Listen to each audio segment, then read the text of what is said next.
the people of this beautiful country are crying out for change. They are crying out for leadership that will guide us through the transformative action that's necessary to deal with climate change and the normalisation of wars. Both, of course, are intrinsically linked. That change simply cannot happen with the same parties who fail to recognise that we cannot proceed with business as is. It's no longer an option. I have given my word that I will be part of that change, but I will do it in a manner that enshrines inclusiveness, equality and sustainability. And the first step in that is housing as of right. And a radical reset of housing policy is urgently required, as set out by the Housing Commission. We cannot proceed with a policy that has an obscenity, really, it's an obscenity to have 15,000 people homeless.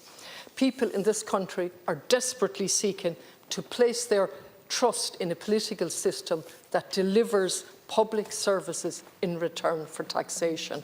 And the existing political parties, notwithstanding with the help of the independents, can't achieve that. Thank you.